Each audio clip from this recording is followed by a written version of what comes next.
नाज़रीन आदाब, ATR news channel में आप सभी का इस्तकबाल है। आइए डालते हैं आज की अहम खबर पर एक नज़र। ऐसे ही अहम और ख़ास खबरों के लिए ATR न्यूज़ को लाइक करें, सब्सक्राइब करें, शेयर भी ज़रूर करें। తెలంగాణ ఉద్యమంలో ఉంటూ మరి పెద్ద ఎత్తున తెలంగాణ ప్రజల పక్షాన మేము కొట్లాడుతూ వచ్చినాం. అనేకమైనటువంటి ఉద్యమాల్లో పాల్గొన్నాం. చాలా గర్వంగా చెప్తా ఉన్నాం. తెలంగాణ రాష్ట్ర సాధనలో తెలంగాణ జాగృతి కంటూ ఆ చరిత్రలో ఒక పేజీని జాగృతి కార్యకర్తలు, నాయకులు, తెలంగాణ ప్రజల సహకారంతో నిర్మించుకోగలిగినాం. అదేవిధంగా ఆ ఒరవడిని కొనసాగిస్తూ సాధించుకున్నటువంటి తెలంగాణను అభివృద్ధి చేయడంలో కూడా మరి మా పాత్ర ఉండాలని చెప్పి మేము బలంగా నమ్ముతా ఉన్నాం. తెలంగాణ రాష్ట్రం వచ్చిన తర్వాత తెలంగాణ జాగృతి యొక్క పంతాన్ని మార్చుకొని పెద్ద ఎత్తున ప్రతి పార్లమెంటు నియోజకవర్గంలో స్కిల్ డెవలప్మెంట్ సెంటర్స్ పెట్టినాం. వేలాది మంది పిల్లలకు కూడా ఉద్యోగాలు ఇవ్వడం జరిగింది. ఎట్ ద సేమ్ టైం నేను అప్పుడు పార్లమెంట్ మెంబర్గా కూడా ఉన్నాను, తర్వాత ఎమ్మెల్సీగా ఉన్నాను. సో అనేక సమస్యలు, ప్రజా సమస్యలు నా దృష్టికి వచ్చిన వల్ల పరిష్కరించేటటువంటి ప్రయత్నం కూడా చేసినాం. మరి ఇవన్నీ చేస్తున్నటువంటి సందర్భంలో మనకు అర్థమవుతున్నది ఏంటంటే మనం భౌగోళిక తెలంగాణను సాధించుకోగలిగినాం, కానీ సామాజిక తెలంగాణ సాధనలో ఒక అడుగు వెనక ఉన్నామని అనిపిస్తూ ఉన్నది. దానికి బెస్ట్ ఉదాహరణ ఏంటంటే నిన్నటికి నిన్న మేము ఈ మహబూబ్ నగర్ జిల్లాలో తిరుగుతూ ఉంటే మరి జడ్చర్లలో ఒక హాస్పిటల్ ఉన్నది.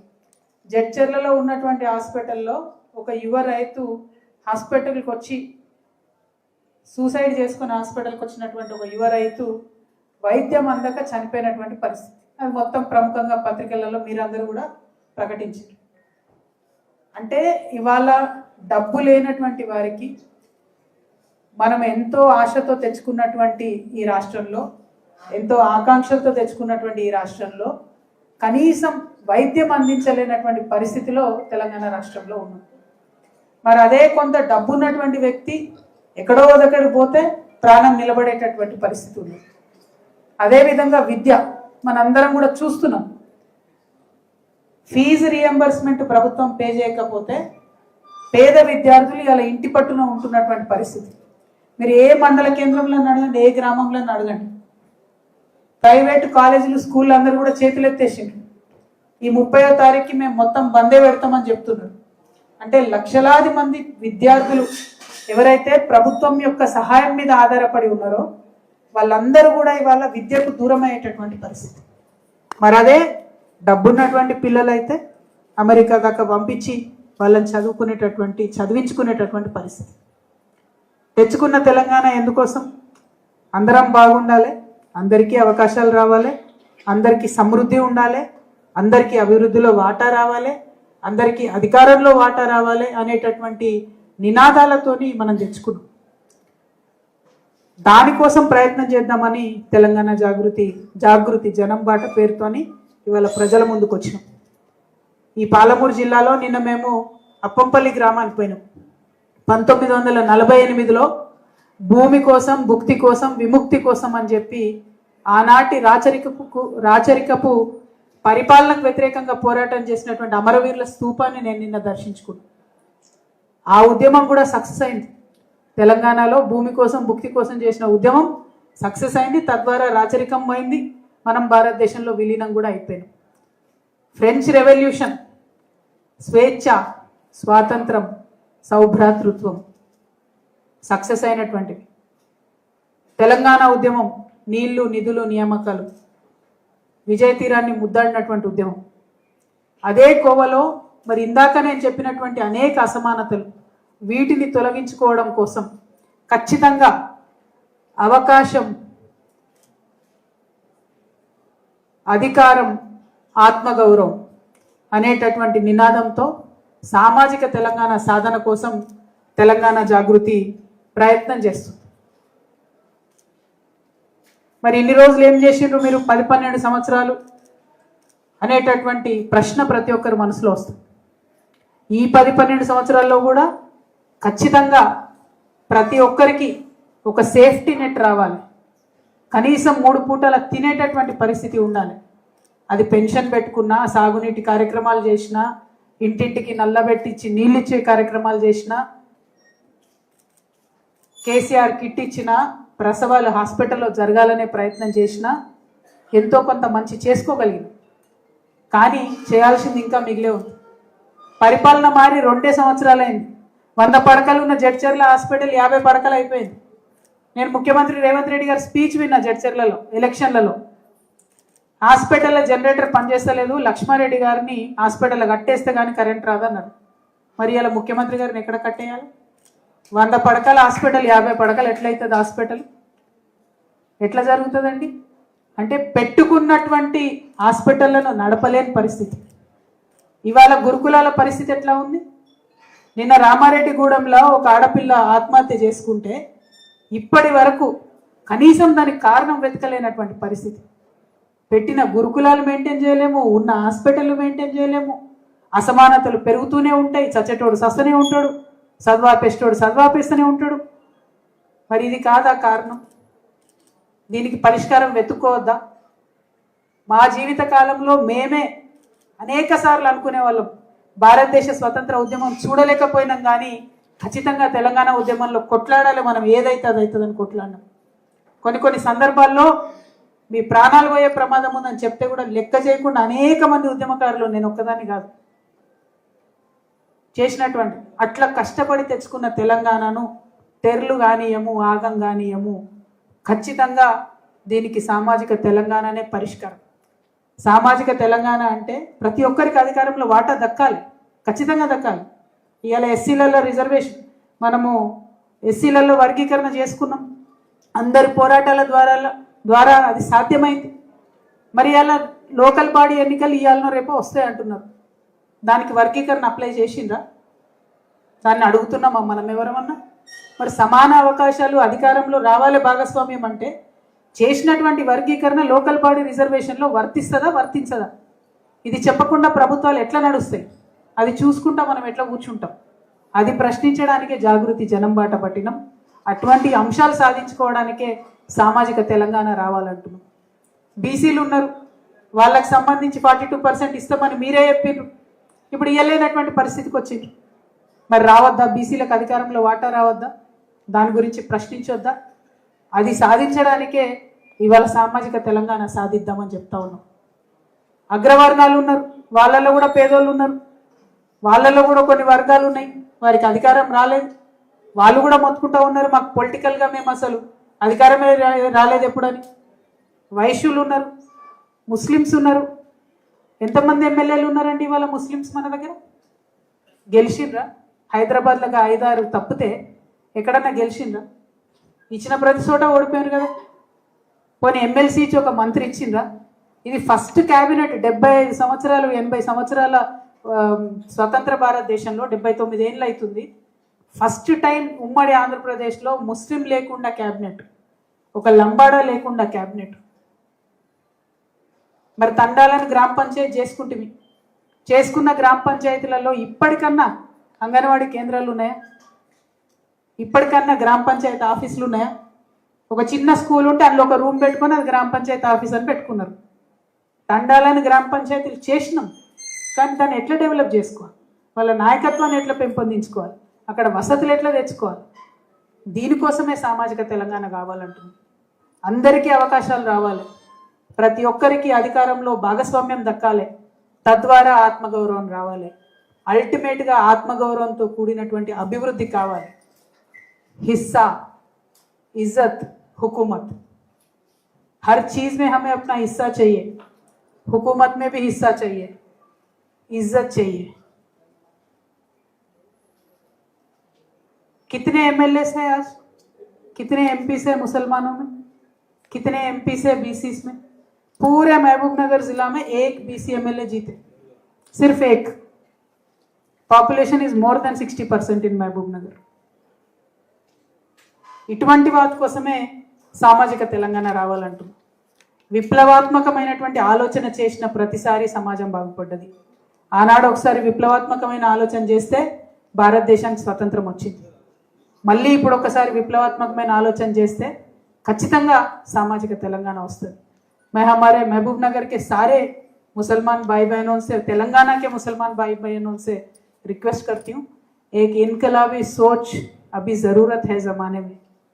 सामाजिक तेलंगाना हासिल करना बहुत ही ज़रूरी है, उसके वास्ते सोचना चाहिए. इससे पहले एक बार हमने सोचा हिंदुस्तान आज़ाद हो गया, दोबारा हमने सोचा तेलंगाना अलहदा रियासत बन गया, और एक बार हम इनकलाबी सोच से आगे बढ़ेंगे तो ज़रूर सामाजिक तेलंगाना हासिल होगा। हमें हमारा हक मिलेगा, तालीम में हक मिलेगा, नौकरियों में हक मिलेगा, लीडरशिप में, पॉलिटिकल एम्पावरमेंट में हक मिलेगा, सबसे ज़्यादा सेल्फ रेस्पेक्ट मिलेगा, इज्जत मिलेगा। इसीलिए सामाजिक तेलंगाना चाहिए। నా ఒక్కదాని కోసం కాదు, నేను ఎంపీగా చేసిన, ఎమ్మెల్సీ చేసిన, 100 పనులు చేసిన, బతుకమ్మని ఎత్తుకొని ప్రపంచమంతా తిరిగిన, ఎక్కడికి పోయినా ఇవ్వాలటి కూడా ఆడబిడ్డలు బొట్టు పెట్టి హారతి ఇచ్చి గౌరవిస్తారు. నా ఒక్కదాని కోసం అంటలే నేను సామాజిక తెలంగాణ రావాలని, అందరి కోసం రావాలి. ఇవ్వాలటి కూడా వివక్షను ఎదుర్కొనేటటువంటి హరిజనుడి కోసం సామాజిక తెలంగాణ రావాలి. ఇవ్వాలటి కూడా వివక్షను ఎదుర్కొనేటటువంటి గిరిజనుడి కోసం సామాజిక తెలంగాణ, ఇవాళటి కూడా అధికారానికి దూరంగా ఉన్న బీసీ బిడ్డల కోసం సామాజిక తెలంగాణ రావాలి. ఇవాళటి కూడా అధికారం దక్కని ఒక వైశ్య బిడ్డ కోసం సామాజిక తెలంగాణ రావాలి. ఇవాళటి కూడా అధికారం దక్కనటువంటి మా ఆడబిడ్డల కోసం సామాజిక తెలంగాణ రావాలి. అన్నిటికన్నా ఎక్కువ ఏ పొలిటికల్ బ్యాక్గ్రౌండ్ లేకుండా కేవలం ఆలోచనలే ఇంధనంగా పనిచేసేటటువంటి యువ మిత్రులకు పొలిటికల్ ఎంపవర్మెంట్ రావాలంటే సామాజిక తెలంగాణ రావాలి. దానికోసమే మేము పోరాటం చేస్తూ ఉన్నాం, దానికోసమే ఆలోచన చేస్తూ ఉన్నాం. మహబూబ్ నగర్ టౌన్ ఉందండి, ముఖ్యమంత్రి గారు ఇక్కడ ఈ జిల్లా ఉమ్మడి మహబూబ్నగర్ జిల్లా బిడ్డ, నేను పాలమూరు బిడ్డను, పాలమూరు పిలి బిడ్డను అని చెప్పుకుంటాడు ఆయన. కానీ మహబూబ్ నగర్ టౌన్కు 2 సంవత్సరాల్లో ముఖ్యమంత్రి గారు ఎన్నిసార్లు వచ్చిండ్రో ఒకసారి మహబూబ్ నగర్ ప్రజలు ఆలోచించుకోవాలి. మీరు ముఖ్యమంత్రిగా ఉన్నారు, కనీసం మహబూబ్ నగర్కు అండర్ గ్రౌండ్ డ్రైనేజ్ తేవాలనే ఆలోచన ఉందా లేదా అని ముఖ్యమంత్రి గారు నేను ప్రశ్నిస్తూ ఉన్నా. ఎందుకు ఎదగకూడదు? మా నిజామాబాద్లో మేము 10 ఏళ్ల కింద వేసుకున్నాం అండర్ గ్రౌండ్ డ్రైనేజ్. ఇవాళ మీరు ముఖ్యమంత్రిగా ఉన్నారు, మహబూబ్ నగర్ బిడ్డలు ఆశిస్తారు మీరు ఏదో చేయాలని. కనీసం మీరు రానే వస్తలేరు. పార్లమెంట్ ఎన్నికలప్పుడు ప్రచారానికి తప్ప ముఖ్యమంత్రి రాలేదు ఇక్కడికి అని చెప్తున్నారు. ఇప్పటికీ కూడా మూడు రోజులకు ఒకసారి వస్తాయి మహబూబ్ నగర్లో మంచినీళ్ళు. మేము తెలంగాణ ఉద్యమంలో చెప్పేది మహబూబ్ నగర్లో నిలబడి, ఇప్పుడు వారానికి ఒకసారి వస్తున్నాయి, మేము తెలంగాణ రాగానే అన్ని కరెక్ట్ చేస్తాం, 24 గంటలు వస్తాయని చెప్పేది. ఇప్పటికి కూడా 3 రోజులకు వస్తున్నాయి మంచినీళ్ళు. అంటే అది కేసీఆర్ తప్ప, బీఆర్ఎస్ తప్ప కాదు, రేవంత్ రెడ్డి గారు అధికారంలోకి వచ్చి 2 ఏళ్ళు అయింది. తప్పులు జరిగి ఉంటే మీరు సవరించండి. మీరు మంచినీళ్ళు ఇవ్వరు, ఎందుకు ఇస్తలేరు? అదేవిధంగా నిన్న ఎన్ఎం శ్రీనివాసరెడ్డి గారు మహబూబ్నగర్ ఎమ్మెల్యే గారు, ఆయన కాంగ్రెస్లో ఉన్నాడా బీజేపీలో ఉన్నాడా ఎప్పుడు ఎవరికి అర్థం కాదు, కానీ ఆయన మాట అన్నాడు, ఏం చేసిరో ఏమోనా మా వాళ్ళు 2 లక్షల కోట్ల అప్పులు తెచ్చిండ్రు, మా దగ్గర 2 లక్షల రూపాయలు కూడా లేవు ఫండ్స్ చేయనీకి అని చెప్తున్నాడు ఆయన. మరి ముఖ్యమంత్రి గారు ఇది గమనించిరో లేదో నాకు తెలియదు, గమనించాలని నేను పత్రికా ముఖంగా విజ్ఞప్తి చేస్తూ ఉన్నా. అట్లానే జడ్చర్ల నిన్న ఉద్దండాపూర్ రిజర్వాయర్కి మేము పోవడం జరిగింది. ప్రత్యేకించి పాలమూరు రంగారెడ్డి ప్రాజెక్టు ఫినిష్ చేయమని గౌరవ ముఖ్యమంత్రి గారు నేను విజ్ఞప్తి చేస్తూ ఉన్నా. మహబూబ్ నగర్ జిల్లా రైతాంగం తరఫు మీరు ఈ జిల్లా బిడ్డ, మీకు మంచి పేరు వస్తుంది. 80-85% వర్క్స్ చాలా చోట్ల పూర్తయిపోయినాయి. లింకేజ్ వర్క్స్ ఉన్నాయి, కొన్ని చోట్ల 90% వర్క్స్ పూర్తయిపోయినాయి. కేవలం పాలమూరు రంగారెడ్డి పూర్తి చేస్తే కేసీఆర్ గారికి పేరు వస్తుందనే ఉద్దేశంతో రేవంత్ రెడ్డి గారు చేస్తలేరు అనేటటువంటిది నేను ఇవాళ వారి మీద ఆరోపణ చేస్తూ ఉన్నా. మీరు రాజకీయాలు పక్కన పెట్టండి, రైతాంగం మీద దృష్టి పెట్టండి. మీరు నారాయణపేట కొడంగల్ ప్రాజెక్ట్ కట్టుకోండి, కానీ పాలమూరు రంగారెడ్డి ప్రాజెక్ట్ని దయచేసి పాడు చేయకండి.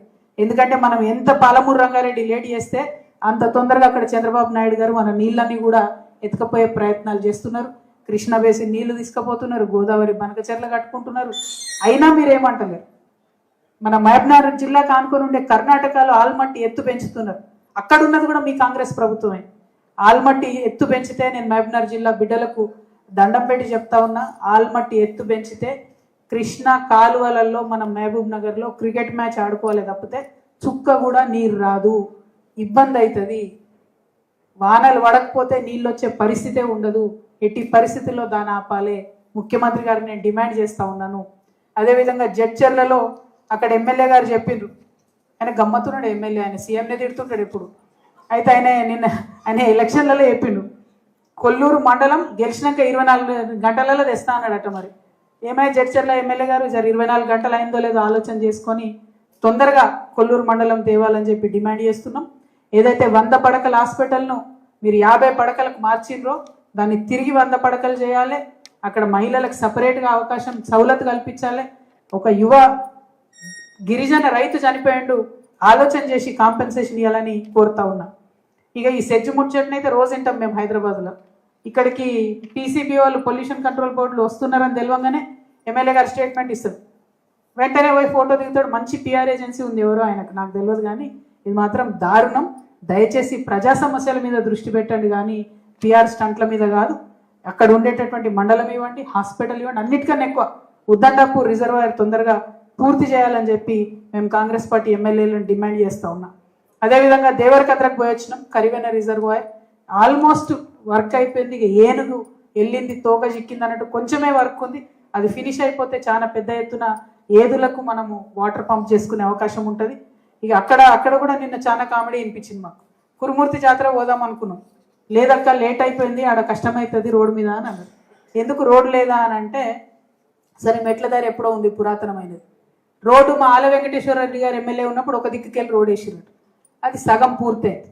ఇప్పుడు ఎమ్మెల్యే గారు వచ్చి ఆయన మంకుపట్టు ఆల వెంకటేశ్వర రెడ్డి గారు వేసిన రోడ్డు మీద మేము పోనే పోము, మేము వేరే రోడ్ వేస్తాం. ఇప్పుడు ఈ గుట్టెనకంగా ఈయన ఇంకొక రోడ్ వేస్తుంది, అది సగమే అయింది. సో ఒక రోడ్డు సగమైంది, ఇంకొక రోడ్డు సగమైంది. భక్తులకు మాత్రం పోయే సౌలత్ కాలేదు. ఇట్లాంటి ఆలోచనలు పెట్టుకొని ప్రజాధనం వ్యయం చేసి ప్రజలకు సౌకర్యం లేకుండా ఎమ్మెల్యేలు రాజకీయ పార్టీలు చేయడం అన్నది కరెక్ట్ కాదు. దీని మీద ఆలోచన చేయాలని చెప్పి నేను దేవరకద్ర ఎమ్మెల్యే గారిని కోరుతా ఉన్నాను. త్వరితగతిన కురుమూర్తి రోడ్ కంప్లీట్ చేయాలని చెప్పి ఎమ్మెల్యే గారిని డిమాండ్ చేస్తూ ఉన్నాను. అదేవిధంగా ఫీ రియంబర్స్మెంట్ ప్రతి చోట పోయిన ప్రతి చోట కంప్లైంట్స్ దాని మీద. ఇక 2500 రూపాయలు ఇవ్వలేదు అని మా మహిళలు ఎక్కడికి పోయినా అడుగుతున్నారు. అన్నిటికన్నా ఎక్కువ అక్క తులం బంగారం బరాబర్ అడుగు రేవంత్ రెడ్డిని అని చెప్పి ప్రతి చోట చెప్తా ఉన్నారు. మహిళలకు తులం బంగారం ఇవ్వాల్సిందిగా నేను కోరుతా ఉన్నాను. మరి మహబూబ్ నగర్ నిరుద్యోగుల పక్షాన జాబ్ క్యాలెండర్ తొందరగా ఇవ్వాలని కోరుతున్నాను. ఇక ఘోరం ఏంటంటే రైతులకు సంబంధించి నిన్నటి నుంచి పడుతున్నటువంటి వర్షంతో పత్తి మొత్తం కూడా తడిసిపోయినటువంటి పరిస్థితి ఉంది. సీసీఐ ఏమో 12% తేమ ఉంటేనే కొంటా అంటుంది. అట్లా కాకుండా నేను ప్రభుత్వాన్ని డిమాండ్ చేస్తూ ఉన్నా, ఎంత తేమ ఉన్నా ఎట్లా ఉన్నా పత్తి కొనాలి, వరి కూడా కొనాలని చెప్పి నేను పత్తి వరి రైతుల తరఫున మరి నేను డిమాండ్ చేస్తూ ఉన్నా. మరి మన పాలమూరు జిల్లా అంటే పండగ సాయన్న పుట్టిన జిల్లా, పండగ సాయన్నను స్ఫూర్తిగా తీసుకునేటటువంటి జిల్లా. ఈ జిల్లాలో బీసీ రిజర్వేషన్ల మీద పోరాటం కోసం బీసీ వర్గాలందరూ కూడా వచ్చి మంచి బీసీ జేఏసీ పెట్టుకొని పనిచేస్తూ ఉన్నారు. వారందరికీ శుభాభినందనలు తెలియజేస్తూ మరి గౌరవ ముఖ్యమంత్రి గారు బీసీ రిజర్వేషన్ల కోసం మీరు చిత్తశుద్ధితో పనిచేయాలి. ఇప్పటికన్నా తక్షణమే మొత్తం అన్ని పార్టీల డెలిగేషన్ తీసుకొని ఢిల్లీకి వెళ్ళాలని చెప్పి నేను డిమాండ్ చేస్తూ ఉన్నాను. అట్లానే మేము టీజేటీఎఫ్ తెలంగాణ జాగృతి టీచర్స్ ఫెడరేషన్ అని లాంచ్ చేయడం జరిగింది. దాంట్లో పాలమూరు జిల్లాకు సంబంధించినటువంటి ఉపాధ్యాయ మిత్రులందరూ కూడా మరి మేము ఫ్యూచర్లో వచ్చి మిమ్మల్ని కలుస్తాం, దానికి మాకు సహకారం అందించాలని చెప్పి వారు నేను కోరుతా ఉన్నాను. మరి ఇట్లా అనేకమైన అంశాల పట్ల ఒక్కొక్క జిల్లాలో ఎక్కడికి వెళ్తే అక్కడ ప్రతి చోట మరి ప్రజలు చెప్తున్నటువంటి సమస్యలను ప్రభుత్వం దృష్టికి తీసుకెళ్ళి సాల్వ్ చేసేటటువంటి ప్రయత్నం చేస్తూ ఉన్నాం. మరిగా ఉర్దూకు సంబంధించి టింబ్రిస్ అని స్కూల్స్ పెట్టినాం. ఇదివరకు అన్ని వెల్ఫేర్ హాస్టల్స్ చాలా మటుకు రెంటెడ్ స్కూల్స్లోనే ఉన్నాయి. ఇప్పటి వరకు బీసీ ఎస్సీ ఎస్టీలో ఒక 2-3 నెలలు రెంట్ పెండింగ్ ఉంటే టింబ్రిస్ హాస్టల్స్ మాత్రం 13 నెలలు 14 నెలలు రెంట్ పెండింగ్ ఉన్నాయి. తక్షణమే ఆ ఫండ్స్ రిలీజ్ చేయాలి అని మైనారిటీ వెల్ఫేర్ డిపార్ట్మెంట్కి సంబంధించినటువంటి వాళ్ళను నేను డిమాండ్ చేస్తూ ఉన్నా. ఎందుకంటే కిరాయికి ఇచ్చిన వాళ్ళు పిల్లలు నిలగొట్టలేకపోతున్నారు, హాస్టల్ నిలగొట్టలేకపోతున్నారు, కానీ ఉంచుదామంటేనేమో వాళ్ళకు పైసలు వెళ్ళనటువంటి పరిస్థితి. కాబట్టి ఈ అంశాల మీద సీరియస్గా ఆలోచన చేయవలసిందిగా నేను గౌరవ ముఖ్యమంత్రి గారిని కోరుతూ మళ్ళీ ఒకసారి మీ అందరికీ నేను పాలమూరు జిల్లాకు జాగృతి జనం బాటకు వచ్చినాం. జాగృతి పాత కొత్త కార్యకర్తలు అందరం కూడా కలుసుకున్నాం. ఈ వేదిక మీద ఉన్నటువంటి మా నాయకులందరికీ కూడా నమస్కారాలు తెలియజేస్తూ జాగృతిని ఖచ్చితంగా పెద్ద ఎత్తున బలోపేతం చేస్తాం. రానున్న రోజులలో నియోజకవర్గ బాడీలు, గ్రామస్థాయి బాడీలు, మండల స్థాయి బాడీలు అన్నింటినీ కూడా ఫుల్ ఫ్లెజ్డ్గా వేసుకుంటాం. సంస్థను పరిపుష్టం చేసుకుంటాం. సామాజిక తెలంగాణ సాధన కోసం నిలబడి కొట్లాడతామని ఈ సందర్భంగా తెలియజేస్తూ మరి మా పత్రికా మిత్రులందరూ కూడా చాలాసేపటి నుంచి వేచి ఉన్నారు. ప్రశ్నలు అడగడానికి కూడా సిద్ధంగా ఉన్నారు. ఆల్రెడీ చేతులు లేస్తూనే ఉన్నాయి. అన్ని ప్రశ్నలు కూడా తీసుకుంటా. 1 నిమిషం. Thank you. జై తెలంగాణ. చెప్పండి.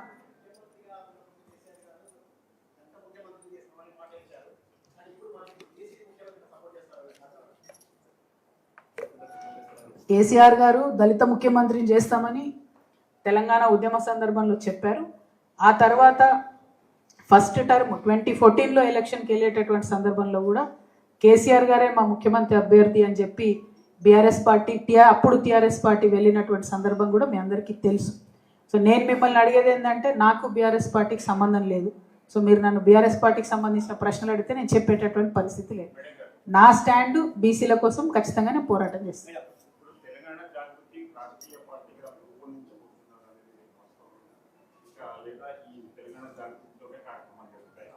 తెలంగాణ జాగృతితోనే కార్యక్రమాలు చేస్తున్నామన్నా. తెలంగాణ జాగృతి ఒక సివిల్ సొసైటీ ఆర్గనైజేషన్. మేము సివిల్ సొసైటీ ఆర్గనైజేషన్గానే ఉద్యమంలో పనిచేసినాం, ఇప్పుడు కూడా పనిచేస్తున్నాం.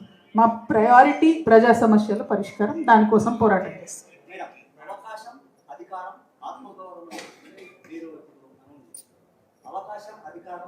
ఆత్మగౌరవం సాధించాలంటే ఒక రాజకీయ వ్యవస్థ ఉండాలి. తెలంగాణ జాగృతి కవిత ఒక రాజకీయ వ్యవస్థలోకి పార్టీ ఆవిర్భవించే పనిలో ఉన్నారా? నేనేమంటున్నా అంటన్నా, తెచ్చుకున్న తెలంగాణ మనం అప్పుడు కొట్లాడినప్పుడు తెలంగాణ జాగృతి పార్టీ కాదు. తెలంగాణ రాష్ట్ర సాధనలో అన్నిటికీ ముందుండి పనిచేసినాం.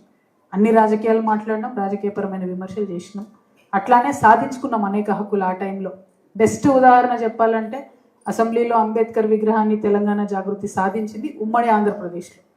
బతుకమ్మకు రాష్ట్ర స్థాయి హోదా సాధించింది తెలంగాణ జాగృతి ఉమ్మడి ఆంధ్రప్రదేశ్లో. ఆ తర్వాత తెలంగాణ వచ్చిన తర్వాత కూడా మళ్ళీ రాష్ట్ర పండుగ ప్రకటించుకున్నాం. కానీ అంతకుముందే సాధించుకొని జిల్లాకి ₹1,00,000 తెప్పించుకున్నాం అప్పుడే. సో ఒక వాయిస్, ఒక సివిల్ సొసైటీ ఆర్గనైజేషన్ చిత్తశుద్ధితో పనిచేస్తే ఎన్ని విజయాలు సాధించుకోవచ్చు అనడానికి మా తెలంగాణ జాగృతి ఉదాహరణ. సో రేపటి నాడు సామాజిక తెలంగాణ సాధించాలంటే కూడా మేము ప్రజల్లోకి వెళ్తున్నాం, ప్రజల మధ్యలోకి వెళ్తాం. ఏమవుతుందో ఫ్యూచర్లో చూసుకుందాం.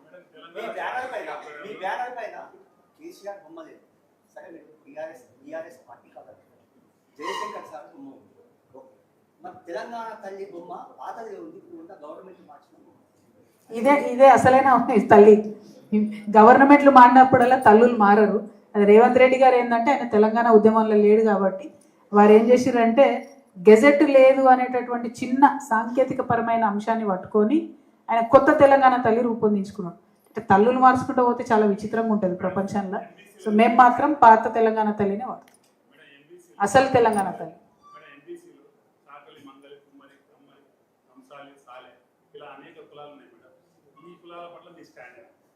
ఎంబీసీలకు సంబంధించి తెలంగాణ జాగృతిలో మేము సపరేట్ శాఖ పెట్టినామన్నా. ఎంబీసీలు డిఎన్టీలు అంటే డీనోటిఫైడ్ ట్రైబ్స్ ప్లస్ సంచార జాతులు. తెలంగాణ జాగృతిలో ఒక వైస్ ప్రెసిడెంట్గా ఒక సంచార జాతికి సంబంధించిన మా కోల శ్రీనివాస్ అన్నను కూడా మేము రాష్ట్ర ఉపాధ్యక్షుడిగా ఇచ్చుకున్నాం. బీసీ ఎంబీసీ రెండు సపరేట్గా ఎట్లయితే తమిళనాడులో రిజర్వేషన్స్ ఇచ్చారో ఆ తరహాలో ఇవ్వాలనేది నేను మొదటి నుంచి నమ్ముతున్నాను. ఈ విషయాన్ని కేసీఆర్ గారిని ఒప్పించి ఆగస్టు 15, 2016లోనే నేను గోల్కొండ నుండి స్టేట్మెంట్ ఇప్పించాను. ఎంబీసీలకు సపరేట్ కార్పొరేషన్ పెట్టించడానికి కూడా ఆనాడు కలిసినటువంటి మిత్రులతో నా స్టాండ్ తీసుకున్నాను. సో ఎంబీసీ కులాల స్వశక్తీకరణ కోసం పనిచేయడం తెలంగాణ జాగృతి యొక్క ప్రాథమిక లక్ష్యాల్లో ఒకటి.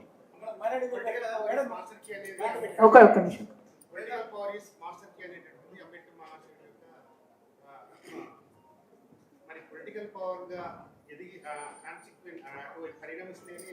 తెలంగాణ జాగృతి సమాజానికి ఒక న్యాయమైనటువంటి పరిష్కారాన్ని ఇవ్వగలుగుతారని కూడా ఒక అభిప్రాయం. చెప్తాను. मुल्क के आज़ाद होने के बाद 75 साल के बाद माइनॉरिटी वेलफेयर के लिए अगर कुछ काम हुआ है तो आपके वालिद साहब के दौर में हुआ है, लेकिन वो पूरा नहीं हुआ। इख्तियार से पहले आने से पहले वो भी कई वादे किए थे मैडम। मुस्लिम सब माइनॉरिटी सब प्लान के बारे में बोले थे और सच्चर कमेटी की सिफारिशों को मनोवन अमल करते मुझे बोले थे। सच्चर कमेटी और रंगनाथ मिश्रा कमीशन की सिफारिश रिकमेंडेशन क्या है मैडम? माइनॉरिटी एससी और सवाल पूछे सर। ये सवाल नहीं है, एससी और एसटी से भी मुसलमान पसमानदा यानी कि बैकवर्ड है, तो उनके बराबर उन कंसेशंस मिलना, कॉन्स्टिट्यूशन कंसेशंस मिलना मैडम। तो ना आपके साबित ना सपना ना आ गया, ना ही हमारे लिए कोई स्टार्टअप इंडिया जैसी कोई स्कीम माइनॉरिटी यूथ के लिए, एंटरप्रेन्योर्स के लिए पेश की गई। आपका स्टैंड क्या रहेगा? कल आपको अगर मौका मिला तो आप इस पर किस तरीके से काम करें? Thank you. Political power is the master key, there is no doubt.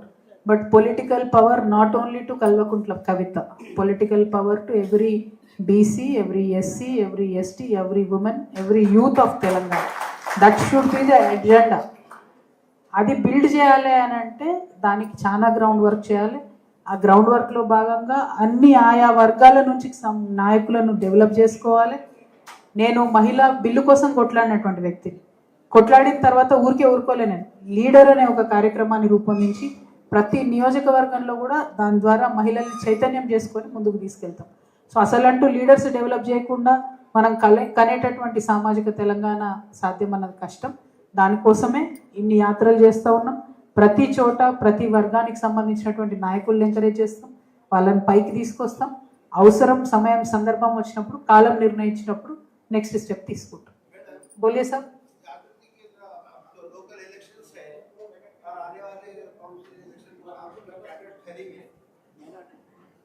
बोलिए ना, टायरिंग क्या पूछ रहे हैं? अच्छा बिल्कुल नहीं बाईपास का करते हैं हम, बाईपास करने वाले नहीं है ना, फेस टू फेस करते नहीं, बस दोनों का मिला के बोलने के लिए सोच। जी जी जी जी, जब ये वक्फ बोर्ड बिल पार्लियामेंट में पास हुआ ना, तब भी हम बहुत अगेंस्ट करे उसको। हम बोले मजहबी मामलों में गवर्नमेंट को दखलंदाजी नहीं देना चाहिए। तो सारे चीज़ों पे हमारा बहुत क्लियर स्टैंड है। स्पेशली हमारे जयशंकर साहब हमेशा एक बात हमें समझाते थे कि उस्मानिया यूनिवर्सिटी से अगर स्टेप्स लेके नीचे से सीढ़ी लेके नीचे से ऊपर तक चढ़ते थे तो आधे बार तो ऐसा सलाम करना पड़ता था, आधे बार नमस्कार करना पड़ता था। लेकिन आते आते हालत ऐसे हो गई कि 5 बार भी सलाम नहीं करना पड़ रहा, यानी सरकारी नौकरियों में माइनॉरिटीज़ का परसेंटेज गिर गया। और मैं खुद पॉलिटिशियन होने के नाते पॉलिटिक्स के बारे में भी मैं सोचती हूँ कि बहुत ही कम माइनॉरिटी रिप्रेजेंटेशन है हमारे स्टेट में। सिर्फ और सिर्फ हैदराबाद में चंद जगहों पे है, बट पूरे साबिका में कहीं देखने को माइनॉरिटी एम्पावरमेंट, पॉलिटिकल एम्पावरमेंट बहुत कम है। तो डेफिनेटली माइनॉरिटी पॉलिटिकल एम्पावरमेंट में भी जागृति काम करेंगे। माइनॉरिटी वेलफेयर के लिए, डेवलपमेंट के लिए हम पहले से कमिटेड रहेंगे। आगे चल के भी हर एक चीज़ जो अन्ना पूछे अभी सवाल में, उसके ऊपर काम करेंगे।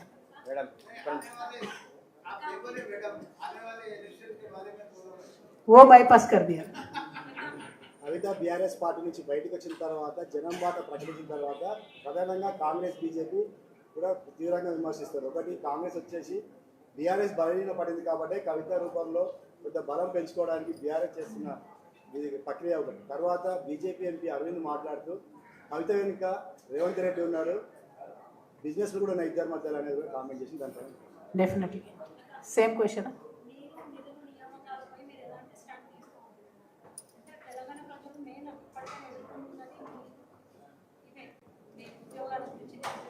థ్యాంక్ యూ ఒకటి, కవిత ఫస్ట్ నుంచి ఇండిపెండెంట్ ఉన్నది, ఇప్పుడు కూడా ఇండిపెండెంటే ఉన్నది.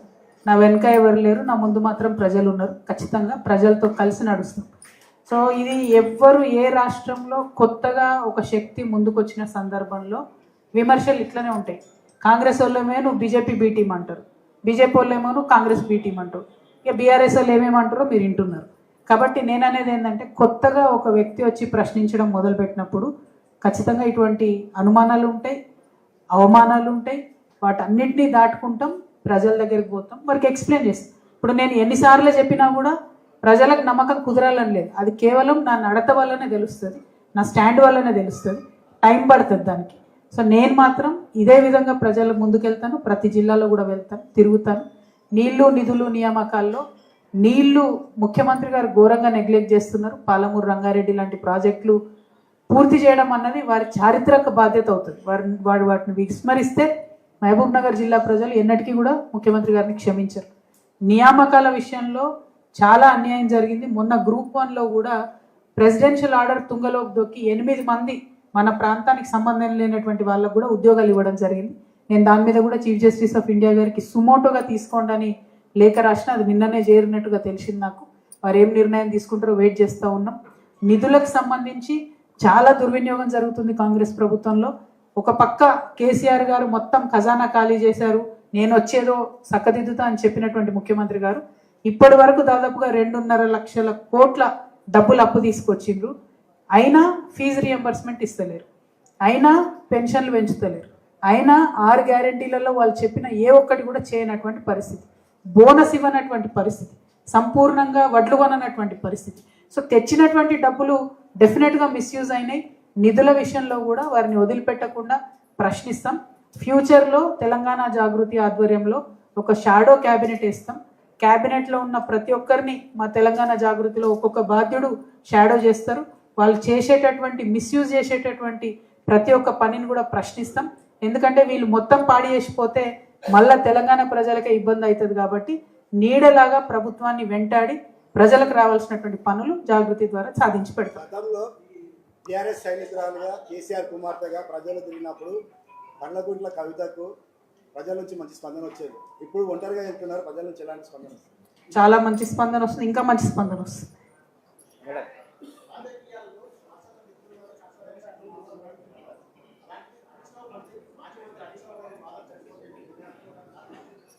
బ్రదర్ చెప్పు, ఏమో అడుగుతున్న క్వశ్చన్.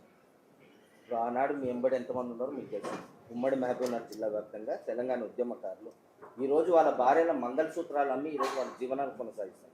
వాళ్ళకి ఈ రోజు వరకు ఎటువంటి న్యాయం జరగలేదు. ఇక్కడ మీరు చూస్తుంటారు చాలామంది, మీ పేరు పెట్టి కూడా మీరు పిలుస్తారు. ఏది వాళ్ళ భవిష్యత్తు ఏంటి? 10 ఏళ్ళు దగ్గర 12 ఏళ్ళు. సేమ్ అదే కోవలకు నేను కూడా వస్తాను. దగాపడ్డ ఉద్యమకారుల్లో నేను కూడా ఉంటా. లేదు మీకు తెలియదు, అన్నీ చెప్పుకోరు బయటకి. ఎస్పెషలీ ఆడపిల్లలు అసలే చెప్పుకోరు బయటకి. ఇంటి గుట్టు కాపాడాలి, పార్టీ గుట్టు కాపాడాలి, గుంబనంగా తెలంగాణ రాష్ట్రాన్ని అభివృద్ధి చేసుకోవాలని అనేకమైనటువంటి అంశాలను నేను కూడా చెప్పాలి. పర్సనల్ ఇష్యూస్ అవసరం లేదు. సో అల్టిమేట్గా నేను అనేది ఏంటంటే, రేపటి నాడు జాగృతి ద్వారా ముందుకు వచ్చేది కూడా దగాపడ్డటువంటి ఉద్యమకారులను దగ్గరికి తీసుకోవాలి, వారికి న్యాయం చేయాలి, వారికి ఎంత వీలైతే అంత నేను నా తరఫున ఎట్లా చేయాలి, పొలిటికల్గా ఎట్లా ఎంపవర్ చేయాలి, అన్ని రకాలుగా ఆలోచన చేసుకుంటాం. ఇప్పుడు ఈ ప్రయాణమే అందుకు కదా, 33 జిల్లాలు తిరిగేదే అందుకు. మీరు చూసుకుంటారు, నేను హైదరాబాద్లో బయలుదేరినప్పుడు ఒక మాట చెప్పిన, నేను 10 సంవత్సరాల్లో ఎంత కొట్లాడినో నాకు తెలుసు. కొన్ని సాధించుకోలేకపోయినా, అన్నిటికన్నా బాధాకరం అమరవీరుల కుటుంబాలందరినీ కూడా అందుకోలేకపోయినాం, చేరుకోలేకపోయినాం. కాబట్టి దాని గురించి కూడా నేను ప్రత్యక్షంగా అమరవీరుల కోసం ఒక కార్యాచరణ తీసుకున్నాను. అమరవీరుల కుటుంబాలకు మనిషికి 1 కోటి రూపాయలు వచ్చేంత వరకు కూడా నేను వెనక్కి వెళ్ళనని కూడా చెప్పిన. సో నా డెడికేషన్, నా కమిట్మెంట్ ఇప్పుడు నేను ఎంత చెప్పినా మీకు అర్థం కాదు, మీరు చూస్తూ వెళ్తారు. ఎందుకంటే నేను ఒకసారి బతుకమ్మ ఎత్తుకుంటే దించకుండా బతుకమ్మను ప్రపంచవ్యాప్తంగా పాపులర్ చేసేంత వరకు వదిలిపెట్టాలి. పట్టుబడితే వదిలిపెట్టను అనేటటువంటి ఆలోచన నాకు ఉంటుంది. సో రేపటి నాడు సామాజిక తెలంగాణ సాధించుకోవాలంటే అందులో అందరూ కూడా ఉంటారు. దగాపడ్డటువంటి వాళ్ళు, తెలంగాణ ఉద్యమం కోసం సమిధలైనటువంటి వాళ్ళు, పనిచేసిన వాళ్ళు, వాళ్ళందరినీ కూడా కలుపుకొని ముందుకెళ్తారు. Thank you. కవిత తన పదవి నుంచి రాజీనామా చేసింది. ఎందుకు ఆమోదించింది? స్పీకర్ పైన ఎందుకు ఒత్తిడి తీసుకురా? ఇంక నాకు ఇదో కొత్త పంచాయతీ మోపోయిందన్న. నేను 10 సార్లు చెప్పిన ఇప్పటికీ, నేను రాజీనామా చేసిన, ఫుల్ కాన్షియస్తో రాజీనామా చేసిన, నా రాజీనామా దయచేసి యాక్సెప్ట్ చేయాలని మళ్ళీ ఒకసారి స్పీకర్ గారిని కోరుతున్నా. ఇప్పుడు వాళ్ళ కాంగ్రెస్ వాళ్ళ పంచాయతీ ఏముందో నాకు తెలియదు. నా రాజీనామా యాక్సెప్ట్ చేస్తే అందులో వాళ్ళ పార్టీలో ఏరిన వాళ్ళందరూ రాజీనామా యాక్సెప్ట్ చేయాలని వాళ్ళది అదో బాధ ఉన్నది. ఇంకోటి నేను లోకల్ బాడీ ఎమ్మెల్సీ, నా రాజీనామా యాక్సెప్ట్ చేస్తే లోకల్ బాడీ ఎలక్షన్లు ఎప్పుడైతే కూడా వాళ్ళకి తెలుస్తలేదు, 6 నెలల్లో ఎన్నిక పెట్టాలి. సో వాళ్ళ బాధలకు ఏమున్నాయో నాకు తెలియదు, అందుకని వాళ్ళు యాక్సెప్ట్ చేస్తలేరు. అటు ఇటు వచ్చారు, నా మెడకు పడుతుంది. అయితే మళ్ళీ చెప్తున్నా, నేను మీ ద్వారా మహబూబ్నగర్ నుంచి కూడా ముఖ్యమంత్రి గారికి, స్పీకర్ గారికి దయచేసి, నాకు బీఆర్ఎస్ పార్టీతో ఎటువంటి సంబంధం లేదు. బీఆర్ఎస్ పార్టీతో వచ్చినటువంటి ఆ ఎమ్మెల్సీ పదవికి నేను రాజీనామా చేసిన, యాక్సెప్ట్ చేయమని చైర్మన్ గారిని కోరుతున్నా. Thank you. జై తెలంగాణ.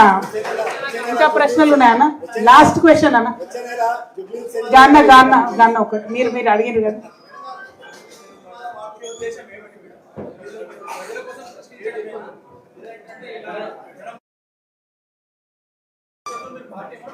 ఓకే, మీరే ఏందన్నా?